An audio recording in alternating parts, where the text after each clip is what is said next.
तो अब तक हमने देखा कि रिकर्शन क्या होता है। तो बेसिकली अगर हम सेम फंक्शन कॉल करते हैं उसी फंक्शन में से जिसको हम बोलते हैं रिकर्शन, जैसे यहाँ पे हमने ग्रीट कॉल किया ग्रीट में से ही, और हमने इसके पहले देखा था कि फैक्टोरियल क्या होता है। तो फैक्टोरियल करने का दो तरीके हैं। एक तो ये इटरेटिव वे हो गया जहां पे हमने फॉर लूप यूज किया है, और ये फॉर लूप के साथ बेसिकली हम जाते हैं 1 से लेके उसी नंबर पे और फिर मल्टीप्लाई करते हैं, तो इससे फैक्टोरियल हो जाता है।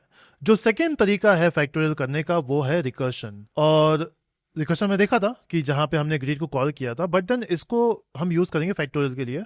तो दोनों का मर्ज करेंगे। ऑफ कोर्स हम फाइल को मर्ज नहीं करेंगे, एक नया फाइल क्रिएट कर ले, इसका नाम है fact recursion dot P Y, और इस फाइल के अंदर हम बेसिकली वो अभी रिकर्शन अचीव करेंगे, मतलब फैक्टोरियल करेंगे with the help of recursion. तो सबसे पहले हमें क्या चाहिए, जो हमने यहाँ पे किया था ना, जिसे ये दो चीज तो कॉमन रखता है, ठीक है, इसमें कुछ चेंजेस नहीं होंगे, तो ये हम यहाँ लिख देते हैं।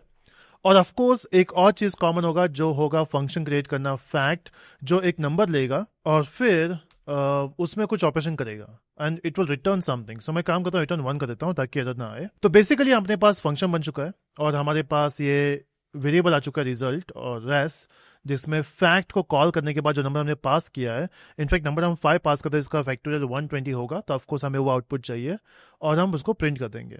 बट इसके अंदर हम क्या करें, तो हमने कहा कि हमें जो इटरेटिव वे है वो यूज नहीं करना है, हमें रिकर्शन यूज करना है। तो कैसे होगा, इसको समझने के लिए हम समझते हैं कि रिकर्शन होता कैसे है। हमने देखा है पहले भी, बट अगर दूसरे वे में देखेंगे इसको तो कैसे होगा। आप मुझे पूछ रहे हो कि मुझे 5 का फैक्टोरियल चाहिए, तो मैं सोचूंगा अच्छा 5 का factorial is 5 into 4 into 3 into 2 into 1, मैं दे दूंगा नंबर तुम्हें 120। वो एक तरीका जो हमने पहले किया था। दूसरा तरीका ये है, अब मुझे पूछो व्हाट इज 5 फैक्टोरियल, ठीक है पूछ लिया। अब मैं सोचूंगा अच्छा 5 factorial is of course 5 into 4 into 3 into 2 into 1, but अगर मैं इसको 5 साइड में निकालू, अब मैं फोकस करता हूँ 4 से 3 1 तक, तो 4 से 3 पे जो मल्टीप्लिकेशन हो रहा है, don't you think that is 4 factorial, है ना। तो 4 फैक्टोरियल क्या होगा, 4 इंटू 3 इंटू 2 इंटू 1। तो अगर मुझे 5 का फैक्टोरियल चाहिए तो मैं बोलूंगा अच्छा 5 फैक्टोरियल इज 5 इंटू 4 फैक्टोरियल, कर सकते हैं ना हम इस चीज को। तो मुझे कोई और चाहिए होगा जो मुझे लाके देगा 4 का फैक्टोरियल। अब लेट्स से मैं किसी को पूछ रहा हूं, यहाँ पे है मुझे पूछा गया है व्हाट इज 5 फैक्टोरियल, मुझे चाहिए 4 का फैक्टोरियल।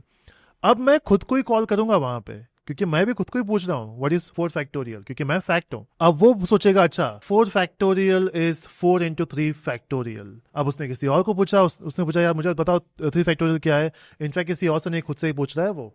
और फिर उसने बोला अच्छा 3 फैक्टोरियल इज 3 इंटू 2 फैक्टोरियल, और फिर 2 भी तो चाहिए, तो उसने भी खुद को पूछा व्हाट इज 2 फैक्टोरियल। अब इस तरह से ये पहुंचेगा 1 तक। अब जिसके पास आया 1 फैक्टोरियल वो बोलेगा अच्छा 1 फैक्टोरियल इज, अगर हम कर सकते हैं यहाँ पे 1 इंटू 0 फैक्टोरियल, जिसका 0 फैक्टोरियल इज 1, बट यहाँ पे भी हो सकते हैं हम लोग बोलेंगे 1 फैक्टोरियल इज 1। फिर वो क्या करेगा, वो उसको आंसर देगा। तो उसने बोल दिया अच्छा 1 फैक्टोरियल इज 1, फिर जिसने कॉल किया था उसको वो है 2 फैक्टोरियल, तो 2 फैक्टोरियल को मिल गया 2 इंटू 1 फैक्टोरियल, 1 फैक्टोरियल इज 1। उसने बोला अच्छा 2 फैक्टोरियल इज 2, उसने आंसर दिया जिसने उसको कॉल किया। 3 फैक्टोरियल बोल रहा है अच्छा 3 फैक्टोरियल इज 3 इंटू 2 फैक्टोरियल, 2 का आंसर मिल चुका है, तो जो है 2 ही है, एंड 3 इंटू 2 इज 6। अब जिसने पूछा व्हाट इज 3 फैक्टोरियल, जो है 4 फैक्टोरियल, उसने बोला अच्छा 4 into 3 factorial and 3 factorial is 6, so 4 into 6 is 24। अब जिसने पूछा 4 फैक्टोरियल वो था फैक्टोरियल जिसने 5 जो 5 पे काम कर रहा है, उसने बोला अच्छा 4 factorial is 24 and 5 into 24 is 120, और इसने फाइंड आउट किया कि 5 फैक्टोरियल इज 120, जो तुम्हें आंसर दे देगा। तो यहाँ पे क्या हो रहा है, फैक्ट फंक्शन खुद को ही कॉल कर रहा है, या फिर मैं खुद को ही कॉल कर रहा हूँ। तो यहाँ पे उसको अचीव करने के लिए हम क्या करेंगे, हम करेंगे रिटर्न, ये जो हमने रिटर्न में यहाँ पे किया था, रिटर्न n इंटू, क्योंकि 5 factorial is 5 into it should be 4 factorial, तो हम वापस से फैक्ट कॉल करेंगे और इसमें 4 पास करेंगे, है ना। तो अगर 5 का फैक्टोरियल चाहिए तो 5 इंटू 4 फैक्टोरियल, बट 4 कांस्टेंट नहीं होना चाहिए ना, हर बार 4 ही होगा वो, सो इट शुड बी जो भी नंबर पास किया है -1। तो फैक्ट फंक्शन ही फैक्ट को कॉल कर रहा है with different different values, okay. ये बार बार होते रहेगा, और क्योंकि ये बार बार हो रहा है कोई इसका लिमिट नहीं है। हाँ लिमिट है जो स्टैक प्रोवाइड करेगा, जो है 1000, हमें वहां तक जाना ही नहीं है, हमें पहुंचना है 1 तक।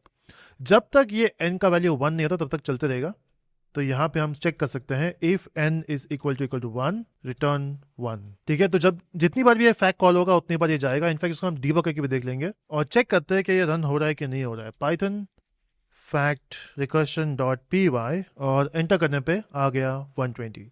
तो ये एक सोल्यूशन है और ये एक सोल्यूशन है। कुछ लोग को ये पसंद है, कुछ लोग को ये पसंद है। ज़्यादा एफिशिएंट यही लग रहा है, बट देन रिकर्शन का क्योंकि हमें एग्जांपल चाहिए तो हमने ये देख लिया। अब कुछ कुछ एग्जांपल्स ऐसे होते हैं जहाँ पे रिकर्शन ही यूज़ करना होता है, तो वहाँ पे हम इस तरह से कुछ करेंगे। अब इसको डीबग मोड में देखते हैं कि ये कैसे हो रहा है। तो हम सबसे पहले डीबग मोड लगाएंगे यहाँ पे और फिर हम इसको डीबग करेंगे, रन एंड डीबग। ठीक है, यहाँ पे पहुँच गया and now will step over. हाँ, अभी हम फैक्ट में जाना है, हमें फैक्ट के अंदर जाना है, तो विल स्टेप इनटू। अब फैक्ट के अंदर आ चुके हैं, उसमें जो n का वैल्यू बाय डिफॉल्ट है वो 5 है क्योंकि ये फर्स्ट टाइम कॉल हुआ।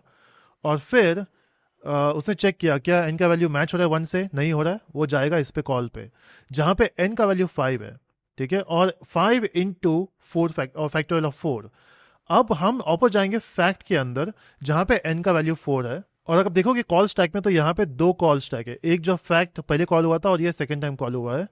एंड विल स्टेप इनटू, अभी n का वैल्यू 4 है और अभी n का वैल्यू 3 हो गया, तो यहाँ पे फैक्ट कॉलिंग थर्ड पे पहुंच चुका है। मतलब इसने ये 5 फैक्टोरियल ने 4 फैक्टोरियल कॉल किया, 4 ने 3 फैक्टोरियल कॉल किया और फिर वो 3 के लिए कैलकुलेट होगा, 2 के लिए होगा, उतना क्या कॉल स्टैक यहाँ बढ़ते रहेगा। एंड देन जैसे ही वो 1 पे पहुंचा उसने बोला अच्छा 1 का मिल गया, मैच हो गया, रिटर्न 1। अब कॉल स्टैक यहाँ पे 5 का बन चुका है। अब देखो एक एक कम होगा क्योंकि वो एक दूसरे को वैल्यू पास करते रहेंगे। तो जैसे इसने खत्म किया उसने एक वैल्यू पास कर दिया, मतलब जो लास्ट कॉल हुआ था वो गायब हो गया। अब सेकेंड लास्ट जो कॉल हुआ था वो यहाँ पे है जहाँ पे उसने पास किया, उसने स्पेसिफाई किया वैल्यू क्या है उसको। And then it goes on और देखो फैक्ट का वैल्यू चेंज होते जाता है। यहाँ पे 6 है, फिर 24 हो गया और लास्ट में 120। तो ये बार बार कॉल होगा, उतने कॉल स्टैक क्रिएट होंगे।